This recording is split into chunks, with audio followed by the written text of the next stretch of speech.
हाँ जी दोस्तों, फिर से एक बार आप सभी का स्वागत है आपके अपने एस मैथमेटिक्स पर। इस वीडियो के अंदर दोस्तों मैं आपके लिए लेकर आया हूं आपकी जो अपनी जो क्लास है 10th उसका प्रश्नावली नंबर 1.2। इसके अंदर अपन बात करने वाले हैं प्रश्नावली 1.2 के सॉल्यूशंस की। थोड़ा सा इसके अंदर जो है समझने लायक भी मैटर है और थोड़ा सा इसके अंदर जो है हमें रखने लायक भी मैटर है, तो दोनों को अपन कैसे कॉम्बिनेशन के साथ में इस चैप्टर को खत्म करने वाले हैं। तो जुड़े रहे हमारे चैनल एस आज मैथमेटिक्स के साथ। और हाँ दोस्तों, अगर आपने हमारे चैनल को ज्वाइन नहीं किया है, हमारे चैनल से जुड़े नहीं है, तो जुड़ जाइए और चैनल को सब्सक्राइब कर दीजिएगा, ताकि हर एक क्लास जो नई अपलोड हो और आपको नोटिफिकेशन के थ्रू हैंड टू हैंड जल्दी से मिल जाए। ठीक है भाई, चलिए। और अगर आपको जो है ना, मतलब मैं बता दूं कि यहाँ पर क्लास 9th और 10th दोनों की क्लासेस मिलेगी, टोटल मैथमेटिक्स की सभी मिलेगी, जितनी भी क्लासेज है वो सारी मिलेगी आपको। पूरा कोर्स बिल्कुल फ्री ऑफ कॉस्ट मिलेगा। पर आपको क्या करना है, चैनल को ज्वाइन करना है और चैनल पर जाकर जो है प्लेलिस्ट के ऑप्शन पर ओके करना है और वहां पर आप अपने क्लास के हिसाब से अपने क्लास को सर्च कर सकते हैं। पूरा एकदम बिल्कुल फ्री ऑफ कॉस्ट मिलने वाला है। ठीक है, ज्वाइन कर लीजिएगा और क्लास अच्छी लगे इसको शेयर कर दीजिएगा। चलिए बात करते हैं अपन आगे। तो सिद्ध करना है कि हमें √5 एक क्या है, अपरिमेय संख्या है, ये हमें प्रूफ करना है। सबसे पहली बात मैंने बता दी कि ये सवाल रटने वाला और समझने वाला दोनों का कोम्बो सवाल है, तो थोड़ा सा ध्यान से। ठीक है भाई, चलिए बात करते हैं अपन कैसे इसको सोल्व करना है।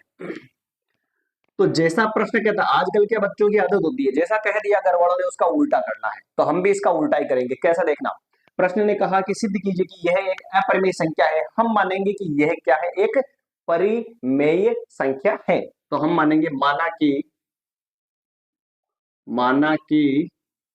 √5 एक परिमेय संख्या है। ठीक है भाई, उल्टा मान लिया, फिर लास्ट में कह देंगे कि सॉरी भाई गलती हो गई और आपने कहा वही सही था। ठीक है ना, ऐसा अपन मानने वाले हैं। तो माना कि √5 एक परिमेय संख्या है, ये हमने माना।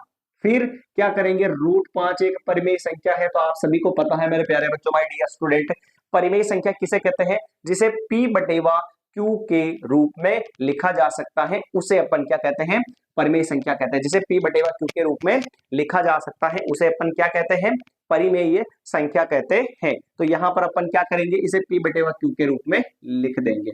ये P/Q कर दिया। जहां पर लिखेंगे अपन, जहां P व Q क्या होंगे, सह अभाज्य पूर्णांक।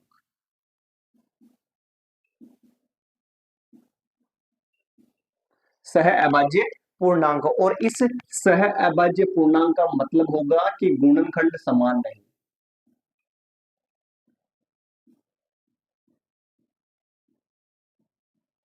क्या होगा भाई, गुणनखंड समान नहीं। इन दोनों में कुछ भी गुणनखंड सेम नहीं मिलेगा, ये थोड़ा सा ध्यान रखना है।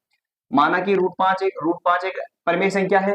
परिमेय संख्या को अपन क्या लिख सकते हैं, P/Q के रूप में लिख सकते हैं। बटे वाली को भेज दो इनटू में, तो क्या हो जाएगा, √5Q बराबर P। पूरी को उल्टी कर दो तो P बराबर क्या हो जाएगा, √5Q। ऐसा लिख सकता हूं मैं इसको।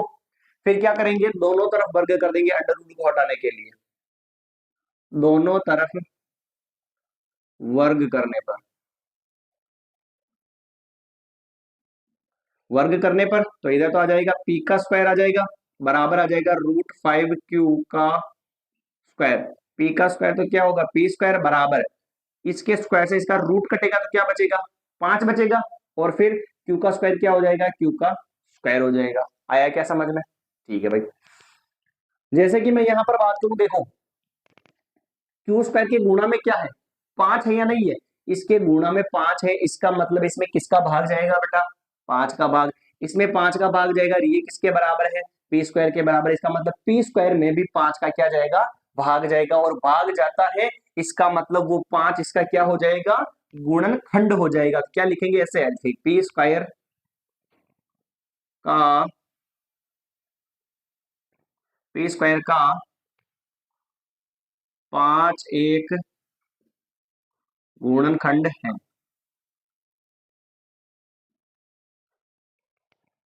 गुणनखंड की जगह अपन लिख देते भाज्य लिख देते एक बार, चलो कोई बात नहीं। मिस्टर खो गया क्या,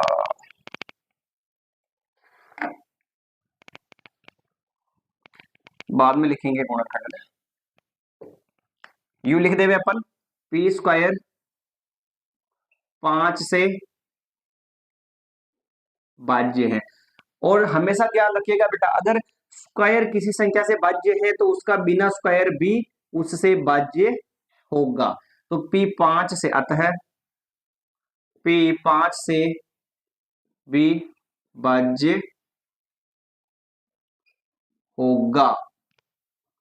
अर्थात क्या हुआ, P का 5 एक क्या है बेटा, गुणनखंड है। ये थोड़ा सा सवाल बड़ा है तो ध्यान रखना, गुणनखंड है। P5 का एक, P का 5 एक क्या है, गुणनखंड है। आगे बढ़िए और समझिए ध्यान से। चलिए आगे बढ़ते हैं। अब अपन क्या करेंगे, यहां तक तो हो गई समझने वाली बात। फिर थोड़ा सा आपको याद करना है, रखना है कि माना कि,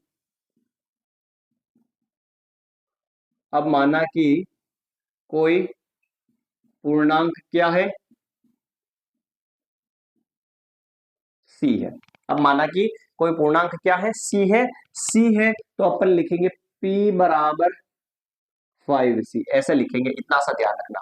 P बराबर 5C। अगर इधर 3√3 चल रहा होता तो P बराबर क्या लिखते बेटा, 3C लिखते। और अगर 4 चल रहा होता तो P बराबर क्या लिखते, 4C लिखते। तो ये थोड़ा सा ध्यान रखना। फिर वापस वही तरीका सेम, दोनों तरफ क्या करेंगे, वर्ग, दोनों तरफ वर्ग। तो इधर आ जाएगा P का स्क्वायर बराबर, इधर आएगा 5C का स्क्वायर। इधर तो हो जाएगा P का स्क्वायर P स्क्वायर, 5 का स्क्वायर कितना हो जाएगा 25, और C का स्क्वायर क्या हो जाएगा C स्क्वायर। इसको समीकरण 1 दे देते हैं अपन, है ना। समीकरण 1 से P स्क्वायर जो है ना, P स्क्वायर इसका मान 5Q स्क्वायर आया। तो इस P स्क्वायर की जगह अपन लिख देते हैं 5Q स्क्वायर बराबर 25C का स्क्वायर। इंटू वाले 5 को भेज देता हूं मैं बटेवा में, 25C स्क्वायर बटेवा 5। कैंसिल किया बेटा इसको इससे, तो Q स्क्वायर बराबर कितना हो गया, 5C स्क्वायर होगा कि नहीं होगा, Q स्क्वायर बराबर 5C स्क्वायर हो जाएगा। ठीक है, तो ये वापस मौका वही बना नहीं बना, इसी टाइप का। इधर 5 गुणा में, इसका मतलब इसमें किसका भाग जाता है, 5 का, और इसमें 5 का भाग जाता है, इसका मतलब Q स्क्वायर में भी 5 का भाग जाएगा। तो अपन लिख सकते हैं क्या, Q स्क्वायर 5 से भाज्य है, अतः उसका बिना स्क्वायर का मान भी उससे भाज्य होगा। तो Q भी 5 से भाज्य होगा। और भाज्य होगा इसका मतलब अर्थात क्या हुआ कि Q का 5 एक क्या है बेटा, गुणनखंड है, गुणनखंड है, गुणनखंड है। यहां तक किसी को कोई झमेला है क्या भाई, नहीं है ना। चलिए आगे बढ़ते हैं फिर। अब समझिएगा, P का भी 5 गुणनखंड है और Q का भी 5 गुणनखंड है। इसका मतलब क्या हुआ, P व Q का 5 एक उभयनिष्ठ गुणनखंड है।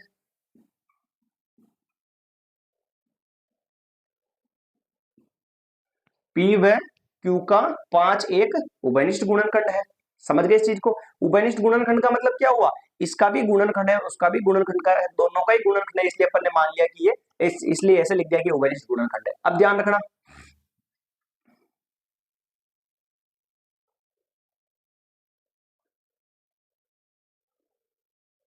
यहां तक आया समझ में। जबकि अपन ने ऊपर क्या माना, गुणनखंड समान नहीं होगा, यानी सहअभाज्य पूर्णांक मतलब उनके दोनों में कोई भी गुणनखंड सेम नहीं मिलेगा।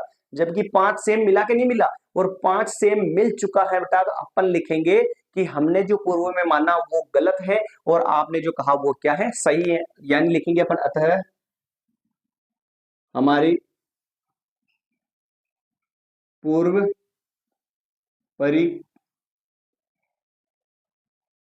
अतः हमारी पूर्व परिकल्पना गलत है, अतः हमारी पूर्व परिकल्पना गलत है, यानी हमने जो शुरू में माना वो गलत है। और अर्थात √5 एक क्या होगी बेटा, √5 एक अपरिमेय संख्या है। कोई दिक्कत है क्या इसमें, आया समझ में। देख सकते हो जो कहा प्रश्न ने अपन ने उसका उल्टा माना और फिर उसके बाद में अपन ने क्या कर दिया, परिमेय संख्या मानी तो पी बटे क्यू के रूप में लिख सकते हैं, जहां पर पी और क्यू क्या है, सहभाज्य पूर्णांक, मतलब उनके गुणनखंड एक भी सेम नहीं मिलेंगे दोनों में। फिर बटे वाले को इनटू में भेज दिया, उल्टा करके दोनों तरफ वर्ग कर दिया और रूट से ये सोल्व किया अपने, समीकरण एक दे दी। अगर इधर 5 गुणा में है, इसका मतलब इसमें 5 का भाग जाएगा और ये इसके बराबर है तो इसका मतलब इसमें भी 5 का भाग जाएगा और भाग जाएगा, मतलब पी स्क्वायर 5 से भाज्य है। ठीक, पी स्क्वायर 5 से भाज्य। फिर अगर स्क्वायर भाज्य है तो विदाउट स्क्वायर भी उससे भाज्य होगा। फिर याद रखना ये भाज्य है, इसका मतलब वो इसका क्या हो गया, एक गुणनखंड भी हो गया। तो हम लिखेंगे ऐसे कि अब माना कि कोई पूर्णांक सी है, यानी कि अगर 5 चल रहा है तो पी बराबर 5c, 3 चल रहा है तो पी बराबर 3c, ऐसे थोड़ा सा याद रखना है यहाँ पे। फिर वापस दोनों तरफ क्या कर देंगे, वर्ग कर देंगे। पी स्क्वायर और इधर ये हो गया, इसका स्क्वायर ये 5 का स्क्वायर 25 और सी का स्क्वायर क्या हो गया, सी स्क्वायर हो गया। अब यहाँ से देखो समीकरण एक जो थी ना, पी स्क्वायर का मान 5q स्क्वायर, इस पी स्क्वायर की जगह 5q स्क्वायर दिया, इंटू वाले को भेज दिया, बटे में काटा इसको, इससे 5 बार कटा, क्यू स्क्वायर बराबर ये कंडीशन यहाँ पे बन गई। इधर 5 है, इसका मतलब इसमें 5 का भाग जाएगा, इसमें 5 का भाग जाएगा, इसका मतलब इसमें भी 5 का भाग जाएगा और इसमें 5 का भाग जाएगा, लिखा है क्यू स्क्वायर 5 से भाज्य है। स्क्वायर भाज्य है तो विदाउट स्क्वायर भी भाज्य होगा और भाज्य है, इसका मतलब वो उसका क्या हो गया, एक गुणनखंड हो गया। तो देखो आप पी का 5 गुणनखंड है, क्यू का भी 5 ही गुणनखंड है और दोनों का ही गुणनखंड है, इसका मतलब उभयनिष्ठ गुणनखंड हो गया और उभयनिष्ठ गुणनखंड हो गया। जबकि उल्टा हो गया ना भाई, हमने तो कहा सहभाज्य पूर्णांक, सहभाज्य का मतलब दोनों में कुछ भी गुणनखंड सेम नहीं मिलेगा, मिल गया ये तो, और मिल गया इसका मतलब हमने जो पूर्व में माना वो क्या हो गया, गलत हो गया और यह जो है हमारी क्या हो गई, पूर्व परिकल्पना गलत हो गई, अर्थात जो है √5 एक अपरिमेय संख्या हो जाएगी। Is that clear? यहां तक कोई दिक्कत है क्या? ठीक है, तो ये सवाल था अपना 1.2 का सवाल नंबर पहला। अब अपन अगली क्लास के अंदर मिलेंगे और वापस उसके जो भी सवाल हैं उनको सोल्व करेंगे, बड़े आराम से पढ़ेंगे, कोई दिक्कत नहीं, मिलेगा आपको, शांति रखे और हमारे इस चैनल से जुड़ जाइए। अगर नहीं जुड़े हैं तो आपको सारे सवाल मिलेंगे। आपको जो है करना है सवाल, जैसे कि यहाँ पर माना एक उदाहरण के तौर पे बता दूं मैं, √3 आ जाता, √3 आ जाता, तो आपको कुछ नहीं करना है। अगर ये लैंग्वेज अगर याद है तो जहां जहां पर 5 चल रहा है वहां वहां पर आपको क्या पुट करना है, 3 पुट करना है बस। ये पूरा सवाल वैसा का वैसा ही हो जाएगा। 3 का स्क्वायर क्या हो जाएगा, इधर तो 3 ही आएगा, इधर 3, इधर भी क्या आएगा वापस 3, इधर भी क्या आएगा 3, इधर भी वापस 3, इधर भी वापस 3, इधर 3 का स्क्वायर कितना हो जाएगा 9, इधर भी 3 का स्क्वायर कितना हो जाएगा 9, इधर भी ये 3 चल रहा है, ये 9/3, तो इधर क्या हो गया वापस 3, ये भी 3, ये भी 3 और ये भी 3, तो इधर 3 3 3, तो ये भी 3 गुणनखंड हो गया, इसका मतलब ये भी क्या हो गया 3 हो गया। ये लीजिए प्रूफ हो गया अपना √3 एक अपरिमेय संख्या वाला भी यहाँ पर प्रूफ करें, मैंने ऐसा आपको बता दिया।